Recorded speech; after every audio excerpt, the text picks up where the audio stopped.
ఎన్టీఆర్ జిల్లా నందిగామ పెద్ద బ్రిడ్జి వద్ద మూనేటిలో దూకారు. అందులో యువకుడు కొడుకు చేరుకోగా మరో యువకుడు గల్లంతయ్యాడు. స్థానికులు తెలిపిన వివరాల ప్రకారం మద్యం మత్తులో మునేర్లోని దూకి ఒడ్డుకు వస్తే 2000 రూపాయలు ఇస్తానంటూ మాడుగోల గోపిచంద్ అలియాస్ చంటి పందెం కాశాడు. దీంతో స్నేహితుడు రోసయ్య నీటిలోకి దూకాడు. రోసయ్యతో పాటే నీటిలో దూకిన మాడుగుల చంటి కూడా నీటిలో దూకటంతో ఒడ్డుకు చేరుకోలేక నీటిలో గల్లంతయ్యాడు. ఈ ఘటనపై పోలీసులు స్పందించి సంఘటన స్థలాన్ని పరిశీలించి గోపిచంద్ అలియాస్ చంటి కోసం గాలింపు చర్యలు చేపట్టారు.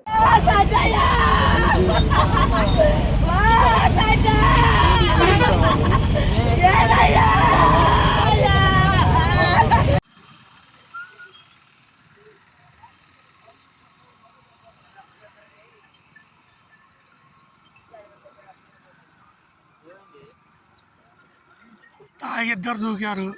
వాడు ఒడ్డుకు వచ్చిండు, వీడి వల్ల కావట్లా.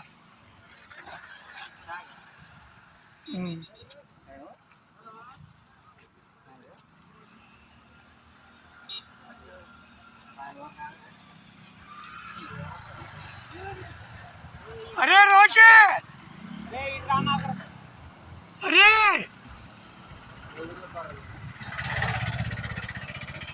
అరే